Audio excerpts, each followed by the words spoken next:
नमस्कार, मैं हूं आकाश। आप देख रहे हैं वक्त की बात सच के साथ। आज हमारे साथ हैं भारत टाइम्स न्यूज के स्टेट ब्यूरो अमृत प्रजापति, जिन्होंने पूरे उत्तर प्रदेश में चुनावी सर्वे किया है और ये हर जिले तक गए हैं, हर जनपद में गए हैं और लोगों को जाना है अच्छे से कि इस बार वह किसकी सरकार बना रहे हैं और सन 2022 में किसकी सरकार आने जा रही है। बात करेंगे उनसे और जानेंगे कि सन 2022 में उत्तर प्रदेश में किसकी सत्ता आने वाली है और किसकी सरकार बनने वाली है। हमारे चैनल में बहुत बहुत स्वागत है सर। बहुत बहुत नमस्कार, धन्यवाद आकाश भाई आपका। और आपका जो चैनल है वक्त की बात सच के साथ, उसके सभी दर्शकों को मेरा सादर प्रणाम। और मैं सभी, आप जो जिस तरह से उत्तर प्रदेश में हमने देखा कि जैसा कि आपका गृह जनपद उन्नाव है, वहाँ से आप जो काम कर रहे हैं, ग्रामीण क्षेत्रों में जाते हैं, लोगों से बात करते हैं। पत्रकारिता का जो दौर है आज आधुनिक युग में, कहीं ना कहीं ये इसका जो सिस्टम है, आज जितने भी बड़े चैनल हैं, नेशनल चैनल हैं, जब वो शहरों में से जब निकल करके जब गांव में आते हैं तो कहीं ना कहीं वो कस्बों से जो रिपोर्टिंग करते हैं, लेकिन आप जो गांव की सच्चाई है उसको दिखाने का प्रयास किया। और मैं ईश्वर से प्रार्थना करूंगा कि आपको हमेशा ऐसी ही ऊर्जा और शक्ति प्रदान करते रहें। चलिए, बहुत बहुत धन्यवाद। आपसे पहला सवाल ये है कि आपने पूरे उत्तर प्रदेश का दौरा किया है तो बहुत सारी मुश्किलों का सामना करना पड़ा होगा, तो इसके बारे में आप क्या कहेंगे? देखिए, जब हम कोई भी काम स्टार्ट करते हैं तो कहीं ना कहीं उसके पीछे आदमी का एक विजन होता है। उसके जैसे हमारा विजन था कि मुझे काम करना है, मुझे क्षेत्र में जाना है, जो हमारे गांव के गरीबों के, किसानों की, जो बेरोजगारों की जो समस्या है, जो क्षेत्रीय स्थानीय मीडिया उसको दिखाने से कतराती है, जो बड़े चैनल उसको दिखाने से कतराते हैं, हमने उस चीज़ को लाने का प्रयास किया। कहीं ना कहीं जो भारत, जैसा कि बोला जाता है, हमने पढ़ा भी है और आप जानते भी हैं कि भारत एक कृषि प्रधान देश है। तो जब तक हमारे देश में जो हमारा देश का जवान है, हमारे देश का जो किसान है और जो हमारे युवा छात्र हैं, जो छात्राएं हैं, जब तक इनके जीवन में परिवर्तन नहीं आएगा, इनको स्वास्थ्य और शिक्षा और बेहतर सुविधा नहीं मिल पाएगी, जब तक भारत देश का विकास नहीं हो पाए। सन 2022 का चुनाव आ रहा है, आपने पूरे उत्तर प्रदेश में सर्वे किया, तो आपसे हम ये जानना चाहेंगे कि उत्तर प्रदेश 2022 के चुनाव का जो जनता का मुख्य मुद्दा है वो किस मुद्दे पे वोट करना चाहती है? देखिए, जैसा कि हम पश्चिमी उत्तर प्रदेश की बात करें तो वहाँ भी जैसे किसान आंदोलन को लेकर के जो केंद्र सरकार द्वारा जो कृषि काले कानून लाए गए थे, उसको वापस किया गया। तो उसमें ज़्यादा से ज़्यादा पंजाब या उत्तर प्रदेश के, पश्चिमी उत्तर प्रदेश के किसान उसमें ज़्यादा इन्वॉल्व थे।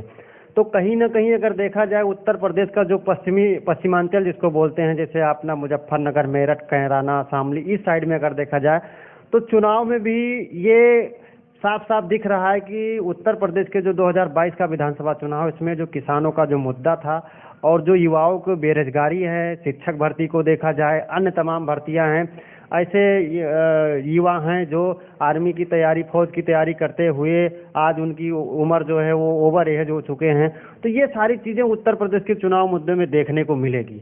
तो दो पक्षों का चुनाव है उत्तर प्रदेश में। सीधी सीधी बात करें तो सपा और भाजपा का, तो जो एक पार्टी, विशेष पार्टी, वो कह रही, वो कहीं ना कहीं मैंने जनता का मूड देखा है और आपने भी देखा होगा, जाति विशेष और धर्म विशेष पे एक पार्टी चुनाव लड़ रही है और एक बेरोजगारी और महंगाई पे चुनाव लड़ रही है। तो कौन सा पलड़ा किस पार्टी को लेके भारी होने वाला है? देखिए, इस बार का जहां तक 22 का जो विधानसभा का चुनाव है, इससे पहले जो चुनाव हुआ करते थे उत्तर प्रदेश में, मुझे ये कहते हुए खुशी होगी कि इस बार का जो चुनाव है, किसी भी पार्टी का जो जुमला था, जो धार्मिक सांप्रदायिक माहौल को बिगाड़ने का जो प्रयास लोग करते थे, युवाओं को गुमराह करके धर्म के नाम पर वोट लेने का प्रयास करते थे, इस बार जो अभी तक 6वें चरण की वोटिंग हो चुकी है, यहाँ तक जो है कोई भी पार्टी इस मुद्दे को भुनाने में सफल नहीं हो रही है।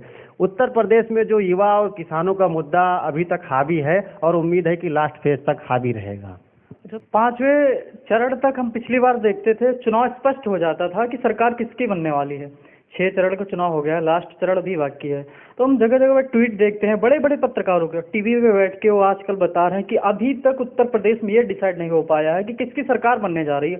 जबकि पिछली बार हम देखते थे तो 5वें चरण तक पूरी तरह से स्पष्ट हो जाता था कि मतलब कि जो चुनाव हो रहा है उत्तर प्रदेश में, किसकी सरकार आने वाली। तो ये इस बार ऐसा मुश्किल क्यों दिख रहा है? देखिए, मुश्किल कोई बात नहीं है। जहां तक हम चुनाव की बात करें, उत्तर प्रदेश जो 2022 का चुनाव हो, ये स्पष्ट हो चुका है। लेकिन अभी आदर्श आचार संहिता का जो चल रहा है और हम सभी एक जिम्मेदार नागरिक के साथ साथ एक जिम्मेदार पत्रकार भी हैं, तो कहीं ना कहीं हम जो आदर्श आचार संहिता है उसका उल्लंघन हम नहीं कर सकते हैं।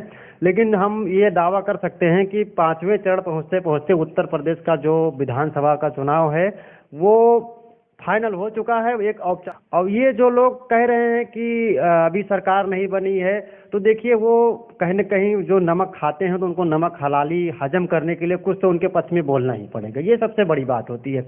हम रही बात पत्रकारिता की बात करें तो आज जो बड़े बड़े चैनल अपने आप को दावा करते हैं कि ये हो रहा है वो हो रहा है, कोई किसी भी एक चैनल का मुझे रिपोर्टर बता दीजिए जो गांव में निकल करके आज गांव के किसी कोटेदार के यहाँ गया हो और ग्रामीणों से पूछा हो कि आपको कितना राशन मिलता है, किसी एसडीएम से पूछा हो, उसका सवाल किया हो कि सर ये बताइए कि आपके क्षेत्र में कम राशन क्यों दिया जा रहा है। ये सबसे बड़ी समस्या है और सबसे कहीं ना कहीं जो भ्रष्टाचार की बात योगी आदित्यनाथ जी कर रहे हैं, तो मैं इतना मानता हूं एक पत्रकार होने के नाते कि आज भी कुछ हद तक सफल हुए हैं, लेकिन और भी अभी उत्तर प्रदेश में भ्रष्टाचार पे अंकुश लगाने की जरूरत है। कहीं ना कहीं उत्तर प्रदेश में भ्रष्टाचार अभी भी है, कुछ परसेंट भी हो या ज़्यादा हो, लेकिन भ्रष्टाचार अभी भी है। तो लास्ट सवाल आपसे ये है कि आपने सर्वे किया है, आपसे बस ये पूछना चाहते हैं कि कहीं ना कहीं कुछ तो आपको पता ही होगा कि सन 2022 में उत्तर प्रदेश में किसकी सरकार बनने जा रही है। देखिए उत्तर प्रदेश में जो युवा और किसान और जो बेरोजगार हैं, इनके अंदर एक आस जगी थी योगी आदित्यनाथ जी से कि ये हमारी समस्याओं को हल करेंगे, और इसी को उम्मीद में रखते हुए उन लोगों ने अगली बार भारी संख्या में बढ़ चढ़कर हिस्सा लिया था। और इस बार जैसे हम भी सीधा मेरा आपसे सवाल रहेगा, हम कहते हैं कि अगर आप हमारे ऊपर विश्वास करते हैं कि अमरेश जी हम इनके साथ जाएंगे तो मेरा ये काम करेंगे, अगर मैं आपकी उम्मीदों पे नहीं खरा उतरूंगा तो उस टाइम आप क्या करेंगे? आपने मेरे ऊपर कोई विश्वास जताया कि मैं इनके साथ जाता हूं तो मेरा ये काम करेंगे, अगर मैं आपका काम नहीं कर पाता हूं, क्या आप उम्मीद करते हैं कि मैं बिल्कुल मेरे साथ आएंगे? तो बस जाहिर सी बात है, इसी सवाल में इसी जवाब में सारी चीजें छुपी हुई हैं। आपने जो बताया कहीं ना कहीं आपका इशारा बता रहा है कि सरकार बदलने जा रही है, आपके कहने का मतलब यही है। तो हमारे साथ अमरेश प्रजापति जी थे जो satellite channel Bharat times news में काम करते हैं, और इन्होंने उत्तर प्रदेश का सर्वे किया, चुनावी सर्वे किया है। तो कहीं ना कहीं इन्होंने जो बताया है पूरी तरह से सही है, और अगर ऐसा कुछ है तो उत्तर प्रदेश की सरकार में कुछ ना कुछ जरूर उलटफेर होगा, और हम इनसे फिर से बात करेंगे। तो अभी के लिए बहुत बहुत धन्यवाद।